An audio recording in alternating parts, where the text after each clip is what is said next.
Now how you measuring talent or who's better than shit? I made it here with a team on my back, no letterman. Tour like I'm a veteran, Cali to the Netherlands, but he's an average Joe. They say he'll never win. White rapper with a cheesy name, thinking he might find easy fame. False. Haters, please refrain. Look at all these fans you've seen me gain. Real recognize it's real, maybe that's why you can't see it. Put your reading glasses on, high up and I'm passing strong. I engineer my sessions, I could probably teach you lessons. There's so much more than meets the eye upon your first impression. See, I work hard but don't we all? I rip shows but don't we all? Or do we? Rappers say a lot but boy I really...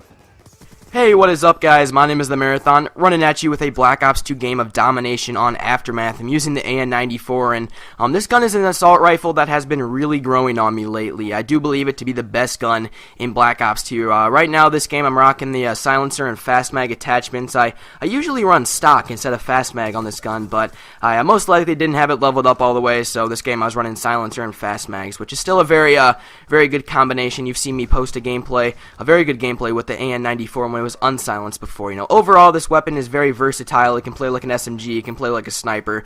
Very, very good weapon. Like I said, I do think it's the best gun in Black Ops 2, especially since, you know, the latest patch where they basically destroyed the submachine guns. I do think it's the best gun in Black Ops 2, and I do quite a bit of work with it this game. I get a lot of gun kills. I only think I get like 3 sets of streaks, and I go 92-3, so very good gameplay. I'm running the Warthog instead of dogs, still running VSAT and Swarm, but the Warthog does quite a bit of work this game. Very good score streak, and I've you know, enjoyed switching up my score streaks here lately, even though I haven't been playing a ton of pubs. But I hope you guys enjoy the gameplay. Again, a 92-3 on Aftermath, which is a map that, you know, you don't see a ton of gameplays on, so I thought this gameplay was overall, you know, fairly impressive, especially for my gameplay standards. But one thing real quickly, I did tone down my color correction a tad bit on this video. I got some complaints saying that my color was a bit too bright, a tad bit too vibrant, so I thought I would tone them down a little bit and see how it went over. So let me know how the quality looks.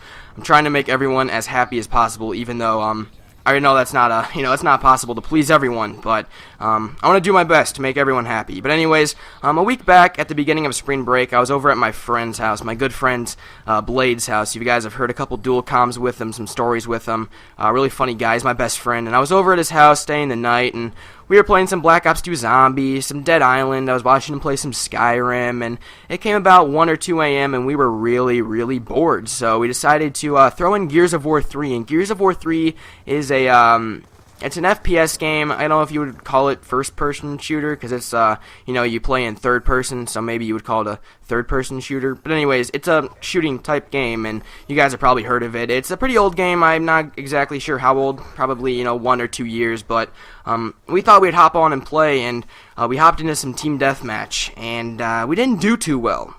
And I was noticing, you know, the good players, the high levels, they did really well. And the low levels, the inexperienced Gears of War players, they didn't do well at all. I noticed that in Gears of War 3, there's a skill gap. The good players do good, the bad players do bad. And there's nothing you can do about it. I mean, the bad players can hold their own at times and, you know, maybe get a lucky kill here or there. But I was going, you know, 3-9, 3-11. Maybe on a good game I went 6-15. You know, the point is, there's a skill gap in Gears of War, and I would say it's like that for shooters like Gears of War, for Halo, maybe some other games, but, you know, I get the question posed a lot of, do Black Ops 2 gameplays take skill? Does Call of Duty in general take skill? And I've always said, yeah, it takes a bit of skill, but overall, there's no skill gap in Call of Duty.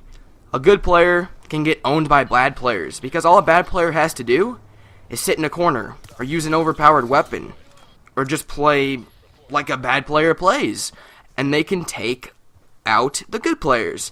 You know, I was just thinking to myself, you know, I could sit in the corner in Gears of War, and I'd get nothing accomplished, because the good players are very tactical, very good players overall, but they, you know, could come around the corner, and they could still kill me, no matter even I got the first shot on them. A very tactical game, very fun game. I had a lot of fun playing it. I actually almost bought it on my arcade the other day, even though it's a very old game. Aren't too many ton of people who play that game, but I was just thinking, I mean, the fact that there's actually a skill gap on that game, I mean, Call of Duty, you would think it's a game that takes skill. And I'm not saying that anybody who plays Call of Duty doesn't have skill. The skillful players, the players who are better at the game, they're going to obviously do better.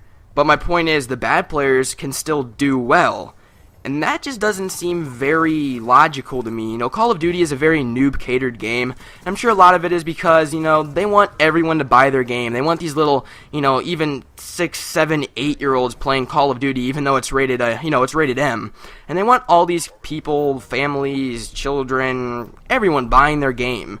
And it really is catered to noobs. You know, the stuff they've been putting in the game lately, they don't really take time to work on the lag compensation and stuff like that, and they balance all the weapons to try to make everything even. And is it fair? I don't know. You might say it's fair because everyone has the same, playing field, I guess. Everyone can, do as equally well, and it's a fun time for everyone, but I don't think it should be that way.